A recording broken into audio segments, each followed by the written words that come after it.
खुशी नाचिला हाथी भाई ना।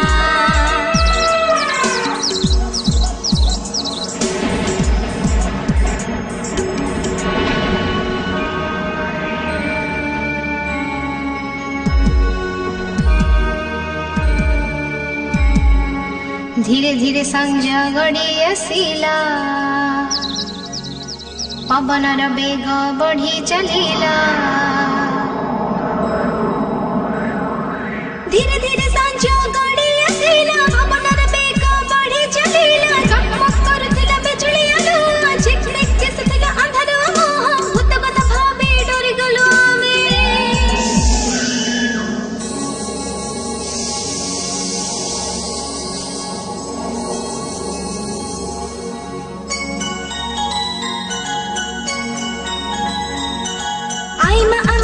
कथा त जानी खोली दिला तारा कहानी र मोड़ी। आई मा अमा मन कथा त जानी खोली दिला तारा कहानी र मोड़ी। आ कहि देला गोटे सुंदर कहानी। कहानी आई मा कहानी कहानी आई मा कहानी कहानी आई मा कहानी। हेई देख देख आई माँ आसिलेनी। किरे पिले एते जोरे काईकी पाटतुंड करूच कथा कौन? नाई माई आम स्कूल रे मंटी और रकी भारी दुष्ट तांकरी कथा पड़ी थिला। ताहले यही कथा तेबे आज सुन संतु और बंतु कथा। जो माने निजर दुष्टामी पाई ठीक बुद्धि शिखिले। संतु और बंतु कथा। प्राचीन नदी कूल गोटे छोट गाँ थिला। गाँर लोक माने सब निज निज कार्य व्यस्त था। किए चाष करे तो किए माटीर पात्र गढ़ी पारे किए काठ काम गढ़ी पारे। एहीपरि निज जीविकार समस्ते व्यस्त था। पिला माने स्कूल जाती पाठ पढ़ती छोट पिला माने खेलकूद करती। हरिया पुओ संतु ओ रघुआ पुओ बंतु से माने थिले भारी दुष्ट। स्कूल रु लुची पढ़ाइबा शिक्षकों को लुची टेका मारिबा छोट पिला तथा सांग साथी सह झगड़ा ओ माड़ मरामरी काम करिबा। प्रतिदिन तांको नारे किछि ना किछि कंप्लेन घर को जाए ओ से माने बाड़िया खान। हरिया अरे हरिया बाहर को आ। कौन लगी कौन है कौन कहूचु? तो पुओ को संभाल। तो पुओ मो माटी हांडी सब भांगी देइची। कुआडे गला से बाळुंगा? संतु संतु कौन है बापा? बापा मोर भूल हेची आउ एमती जम्मा करबिनी। एमिति दिन सारा आंठेइथिबु। अरे मो आगे बाळुंगा मी देखाउछु तते खाइबा कोंटुनी जाई अन्य मानको बारी रे पिजुली चोरी करूछु। दिने संतु बंतु नदी बंध उपरे जाउथांते। बाटरे पड़े गोटे विराट बरगछ। बंतु कौन है लगी रे कांगे ठी रही गलु? बुझिलु सांग ए गाँ लोक गुड़ाक आमको केते हैरान करछंती कहलु।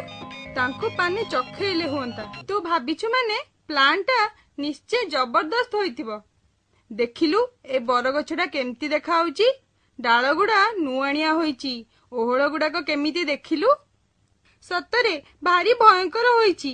भल कि देखिले छाती रे छनका बसुची। हाँ सेई कथा मो प्लांटा भी सेया।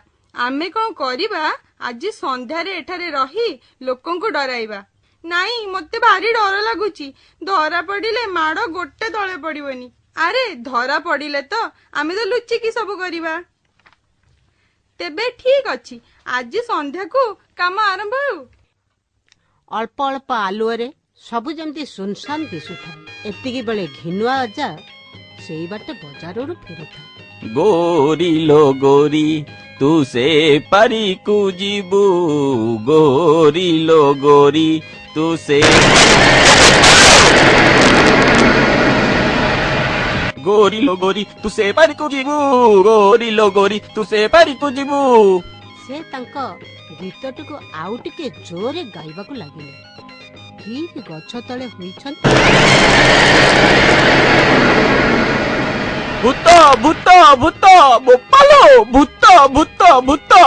ତାଙ୍କ ଦାଣ୍ଡ ବାରଣ୍ଡା ପହଞ୍ଚୁ ପହଞ୍ଚୁ ଭୂତ ଭୂତ କହି ବେହୋସ ହୋଇ ପଡ଼ିଗଲେ। ଲୋକମାନେ କିଛି ବୁଝିପାରିଲେନି। ଏହାପରେ ପାଳି ପଡ଼ିଲା ଅଜୁ ଭାଇର। ସେ ସେଇ ବାଟରେ ବଜାରକୁ ଫେରୁଥିଲା। ଦେଖିଲା ବରଗଛ କୋରଡ଼ରେ ଆଖି ଭଳି କଣ ଦପ ଦପ ହଉଛି। ସେ ଟିକେ ଡରିଗଲା। ଭାବିଲା କଣ ହେଇଥିବ। ସାଇକେଲକୁ ଟିକେ ଜୋରରେ ଚଲାଇଲା। ଗଛ ପାଖରେ ହୋଇଛି। ତା ଆଗରେ କଳା ଡ୍ରେସ ପିନ୍ଧା ଲୋକଟିଏ ଠିଆ ହୋଇଗଲା। ତା ଆଖି ବିଲେ ବିଲେ ଧାଇଲା ଗାଁକୁ। ସେଇଠାରେ ପହଞ୍ଚି ସବୁ କଥା କହିଲା ଗାଁ ବାଲାଙ୍କୁ। ବୁଝିଲା ବୁଝିଲା ମଉସା, ଗାଁ ମୁଣ୍ଡ ବରଗଛରେ ଗୋଟେ ବିରାଟ ଭୂତ। ମଣିଷ ବଞ୍ଚିଗଲା। ହାବୁଡରେ ପଡିଥିଲି, ଜୀବନ ଚାଲିଯାଇଥାନ୍ତା। କଣ କହୁଛୁ? ସତରେ ପରା, ଆଖି ତାର ଦପ ଦପ କରୁଥିଲା ପରା। ସତରେ? କୋଉଠି ଦେଖିଲ? କୋଉଠି କୋଉଠି? ଏଇପରି 2-4ଟା ଘଟଣାରେ ଗାଁ ବାଲା ପୁରାପୁରି ଡରି ଯାଇଛନ୍ତି। ସନ୍ତୁ ବନ୍ତୁ ଗାଁରେ ପହଞ୍ଚି ସବୁ କଥା ଦେଖି ଭାରି ଖୁସି। ଦେଖିଲୁ ସାଙ୍ଗ କେମିତି ବୋକା ବନେଇଲେ। କାଲି କାଲି ପୁଣି ଡରାଇବା। ଚାଲ ଆଜି ରାତି ବେଶୀ ହେଲାଣି, ଘରକୁ ଯିବା। ପରଦିନ ଏହିପରି ଭୌତିକ କାଣ୍ଡମାନ ଆରମ୍ଭ ହୋଇଯାଇଥାଏ। ସନ୍ତୁ ବନ୍ତୁ ତାର ମଜା ନେଉଥାନ୍ତି। ଏପଟେ ଗାଁରେ କୋକୁଆ ଭୟ। ବିଭିନ୍ନ ଲୋକ ବିଭିନ୍ନ କଥା କହୁଥାନ୍ତି। ଏତେ ଲୋକଙ୍କୁ ସେମାନେ ବୋକା ବନାଇ ମଜା ନେବା ଭିତରେ ସେମାନଙ୍କର ସମୟ ଜ୍ଞାନ ଆଉ ନଥାଏ। ରାତି ଟିକିଏ ମାଡ଼ି ଆସିଥାଏ। ସେଇ ବାଟରେ ଗୋଟେ ଟିକି ଭୂତ ଉଡ଼ି ଉଡ଼ି ଯାଉଥିଲା। ସନ୍ତୁ ଓ ବନ୍ତୁର ଏଇ ଘଟଣା ଦେଖି ସେ ସେଠାରେ ରହିଗଲା। ସବୁ ଦେଖି ଭାରି ବିରକ୍ତ ହେଲା। ମନେ ମନେ ଭାବିଲା ଏ 2ଟା ବାଳୁଙ୍ଗା ଟୋକାଙ୍କୁ ପାନେ ଦବ। କିରେ ସନ୍ତୁ ବନ୍ତୁ, ଏଠି କଣ କରୁଛ? ବନ୍ତୁ ବନ୍ତୁ ବୋଧେ ସତ ସତିକା ଭୂତ। ଚାଲ ପଳେଇବା। ଆରେ ନାଇଁ ରେ, କୈଳାସ ଫୈଳାସ କିଏ ବୋଧେ ଆମକୁ ଦେଖିନେଲା ନା କଣ। ଭୂତ ପ୍ରେତ କିଛି ନାହିଁ ମ। ଦେଖୁନୁ ଆମେ କେମିତି ଭୂତ ହେଇକି ସେମାନଙ୍କୁ ଡରଉଛୁ। ତୁ କିଏ ରେ ଆମକୁ ପଚାରୁଛୁ? ମୁଁ ହେଲି ଟିକି ଭୂତ। ମାଧିଆ ମଉସା ପୁଅ ଟିକି, ତୁ କେବେଠୁ ଭୂତ ହେଲୁଣି ବା? ଆମ ଆଗରେ ରୋଲ କରୁଛୁ? ଆଗକୁ ଆ, ତୋ କାନ ମୁଣ୍ଡା ମାରି ଗରମ କରିଦେବି। ଟିକି ଭୂତ ଭାରି ରାଗିଗଲା ଓ ସେମାନଙ୍କ ପାଖରେ ଆସି ଉଭା ହେଲା। ସନ୍ତୁ ହନୁମାନ ଚାଳିଶା ଜପ କରି ଚାଲିଲା। ଦୁହେଁ ଦୌଡ଼ିବାକୁ ଆରମ୍ଭ କଲେ। ଟିକି ଭୂତ ତାଙ୍କୁ ଆଗରେ ଉଗାଳିଲା।